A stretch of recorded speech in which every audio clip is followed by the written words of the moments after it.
Hello दोस्तों, मैं समीर सोलंकी स्वागत करता हूं आपके अपने चैनल ऐसे स्टडी पॉइंट में। दोस्तों, आज फिर एक नए टॉपिक के नोट्स बनाएंगे जिसका नाम है असहयोग आंदोलन। उसमें हम गांधी जी का भारतीय राजनीति में प्रवेश और असहयोग आंदोलन के होने के क्या कारण थे, उसके क्या परिणाम थे, आंदोलन का अंत कैसे हुआ, आंदोलन की पृष्ठभूमि क्या थी, इन सभी बातों पर प्रकाश डालेंगे। इस क्रम में असहयोग आंदोलन करने से पहले सबसे पहले हेडिंग डालेंगे गांधी युग, जिसको जान लेते हैं। वो 1920 से 1947 तक रहा था। इसमें डिस्क्रिप्शन डालेंगे कांग्रेस एवं भारतीय स्वतंत्रता आंदोलन का तीसरा और सबसे महत्वपूर्ण चरण गांधी युग था, जो कि 1920 से 1947 तक चला था। इस युग में गांधी जी द्वारा असहयोग आंदोलन, सविनय अवज्ञा आंदोलन और भारत छोड़ो आंदोलन जैसे महत्वपूर्ण आंदोलन किए गए, जिनके कारण हमें स्वतंत्रता प्राप्त हुई। चूँकि गांधी जी द्वारा ही विभिन्न आंदोलन चलाए गए थे, इसलिए यह जानना ज़रूरी है कि भारतीय राजनीति में गांधी जी का प्रवेश कैसे और कब हुआ। तो इसमें जानेंगे कि गांधी जी ने 1893 में दक्षिण अफ्रीका में रंगभेद के खिलाफ एक सफल आंदोलन किया था, जिसके बाद उन्हें ख्याति प्राप्त हुई। जनवरी 1915 में गांधी जी भारत आए और गोखले के देहावसान, बिपिन चंद्र पाल एवं सुरेंद्रनाथ बनर्जी के ठंडे पड़ते उत्साह के कारण भारतीय राजनीतिक डोर स्वतः ही यानी खुद ही गांधी जी के हाथों में आ गई। भारतीय राजनीति में प्रवेश से पहले गांधी जी ने चंपारण, खेड़ा और अहमदाबाद में सफल सत्याग्रह किए थे। गांधी जी ने भारतीय राजनीति में ब्रिटिश शासन के सहयोगी के रूप में प्रवेश किया था और भारतीय जनता से प्रथम विश्व युद्ध में अंग्रेजों को हर संभव मदद करने की अपील की थी। इसलिए अंग्रेजों ने गांधी जी को केसरे हिंद की उपाधि दी थी। लेकिन बाद में कुछ ऐसी घटनाएं घटित हुई जिससे गांधी जी ब्रिटिश सरकार के खिलाफ हो गए। इसके बाद हम बात करेंगे असहयोग आंदोलन की, जो कि 1920 में स्टार्ट हुआ था। तो इसमें पहले जान लेते हैं कि असहयोग आंदोलन क्या था और उसकी डिस्क्रिप्शन भी इसी में डालेंगे। 1919 का साल भारतीयों के लिए असहयोग का संदेश लेकर आया। महात्मा गांधी ने अपनी केसरे हिंद की उपाधि लौटा दी और सेठ जमनालाल बजाज ने अपनी राय बहादुर की उपाधि लौटा दी। कवि रविंद्रनाथ टैगोर ने अपनी सर की उपाधि लौटा दी एवं विद्यार्थियों ने स्कूलों कॉलेजों का बहिष्कार कर दिया। इस आंदोलन का मुख्य उद्देश्य ब्रिटिश सरकार की सभी सामाजिक, आर्थिक और राजनीतिक संस्थाओं को ठप करना था। इस आंदोलन के तहत गांधी जी ने सभी भारतीयों से यह अपील की कि सरकारी पदों एवं उपाधियों का त्याग कर दिया जाए और सरकारी स्कूलों और कॉलेजों को बंद कर दिया जाए एवं हिंदू अस्पृश्यता यानी छुआछूत का बंद करें और हिंदू मुस्लिम एकता पर बल दिया जाए। यानी अगर आज़ादी प्राप्त करनी है तो हिंदू मुस्लिम सभी को एक होकर चलना पड़ेगा। असहयोग आंदोलन के बाद हम जानेंगे कि असहयोग आंदोलन के क्या कारण थे या उसकी क्या पृष्ठभूमि थी। तो इसमें सबसे पहला नंबर है जनता में व्याप्त घोर निराशा एवं भारी असंतोष। प्रथम विश्व युद्ध के समय भारतीयों ने ब्रिटिश सरकार को भरपूर मदद दी थी, जिससे भारतीय जनता जल्द ही स्वतंत्रता प्राप्ति के सपने संजोने लगी। लेकिन अंग्रेज़ों ने भारतीय जनता से कर और युद्ध के रूप में जोर ज़बरदस्ती से धन वसूलना शुरू कर दिया, जिससे हर वर्ग में ब्रिटिश सरकार के प्रति भारी असंतोष पैदा हो गया। इसके अलावा अंग्रेज़ों ने सैनिक क्षेत्र में भी अपारदर्शिता दिखाई थी। युद्ध के समय शुरू में जितनी तेज़ी से सैनिक भर्ती शुरू हुई थी, बाद में उतनी ही तेज़ी से सैनिकों की छँटनी शुरू हो गई, जिससे भारी मात्रा में लोग बेरोजगार हो गए और यह जान गए कि ब्रिटिश सरकार केवल अपने स्वार्थ के लिए कार्य करती है। इस क्रम में दूसरा और सबसे महत्वपूर्ण पॉइंट है रोलेट एक्ट, जो कि 1919 में आया था।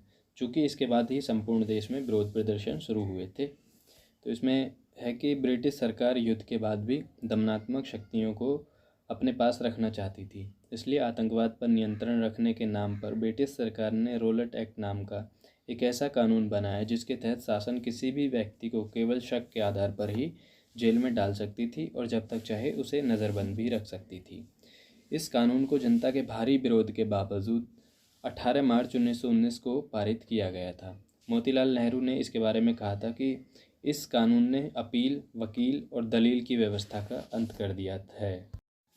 इस क्रम में तीसरा पॉइंट है जलियांवाला बाग हत्याकांड, जो कि 13 अप्रैल 1919 को पंजाब के अमृतसर में हुआ था। इसमें है कि महात्मा गांधी ने रोलेट एक्ट का विरोध करने के लिए सत्याग्रह का ऐलान किया, जिसके तहत 6 अप्रैल को संपूर्ण भारत में शांतिपूर्ण हड़तालें रहीं और सरकार ने कुछ जगह की घटनाओं को आधार बनाकर 7 अप्रैल को गांधी जी को गिरफ्तार कर लिया और उन्हें और 10 अप्रैल को पंजाब के दो प्रमुख नेता सत्यपाल और डॉक्टर सैफुद्दीन किचलू को गिरफ्तार कर लिया गया, जिसका विरोध करने के लिए 13 अप्रैल 1919 को पंजाब के अमृतसर में स्थित जलियांवाला बाग में एक जनसभा हो रही थी। इसी बीच जनरल डायर ने अपने सैनिकों के साथ मिलकर उस जनसभा पर गोलियां चलाईं, जिसमें लगभग 800 लोग शहीद हुए और 2000 लोग घायल हुए। इस घटना ने सभी भारतीयों के मन और मस्तिष्क को झकझोर कर रख दिया और उन्हें अंग्रेजी शासन का और अधिक कट्टर विरोधी बना दिया। इस घटना का प्रभाव यह हुआ कि भारतीय लोग सरकारी नौकरियां छोड़ने लगे, विद्यार्थियों ने विद्यालय छोड़ दिए और कवि रविंद्रनाथ टैगोर ने ब्रिटिश सरकार द्वारा दी गई सर की उपाधि वापस कर दी। इसके अलावा वाइसराय के कार्यकारिणी के सदस्य शंकर नारायण ने अपनी सदस्यता से त्यागपत्र दे दिया। इसका चौथा पॉइंट है हंटर कमेटी की रिपोर्ट। इस हत्याकांड की जांच करने के लिए ब्रिटिश शासन द्वारा हंटर कमेटी गठित की गई, जिसने अपनी जांच के बाद अपनी रिपोर्ट में जनरल डायर के कार्य को कर्तव्य से सत्यनिष्ठ लेकिन गलत धारणा पर आधारित बताते हुए जनरल डायर का परोक्ष समर्थन किया। इसके अलावा ब्रिटिश लॉर्ड सभा और आंग्ल भारतीय प्रेस ने जनरल डायर को ब्रिटिश साम्राज्य का रक्षक कहा था, जिसके बाद भारतीयों में ब्रिटिश शासन के प्रति भारी गुस्सा और गहरा असंतोष पैदा हो गया। इसका अगला पॉइंट है खिलाफत आंदोलन। प्रथम विश्व युद्ध के समय ब्रिटिश सरकार ने भारतीय मुसलमानों के साथ यह समझौता किया था कि युद्ध के बाद ब्रिटिश सरकार मुसलमानों के खलीफा यानी तुर्की के जो मौलाना थे उनकी स्थिति को बरकरार बनाए रखेगी। लेकिन युद्ध के बाद उन्होंने तुर्की के साथ हुए सेवर्स की संधि का समझौता तोड़ लिया और मुसलमानों के खलीफा के सारे अधिकार छीन लिए, जिसके बाद खलीफा को मानने वाले भारतीय मुसलमानों द्वारा ब्रिटिश सरकार के खिलाफ खिलाफत आंदोलन चलाया गया, जिसका गांधी जी ने भी समर्थन किया और इससे हिंदू मुस्लिम एकता को बढ़ावा मिला। खिलाफत आंदोलन मौलाना मोहम्मद अली जौहर और शौकत अली द्वारा चलाया गया था, जो कि सपा नेता आजम खां के दादा हैं और उन्हीं के नाम पर उन्होंने रामपुर में मोहम्मद अली जौहर यूनिवर्सिटी बनाई है। इस क्रम में सबसे आखिरी पॉइंट है कांग्रेस की नीति में परिवर्तन और आंदोलन की शुरुआत।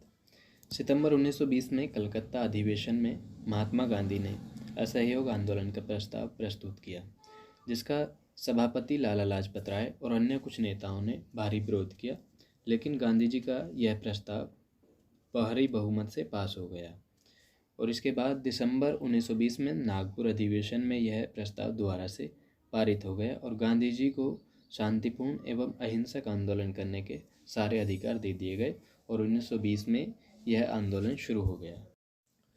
तो इस क्रम में अब हम आगे जानेंगे असहयोग आंदोलन के कार्यक्रम, प्रगति या उद्देश्य, मतलब किस लिए किया गया था असहयोग आंदोलन।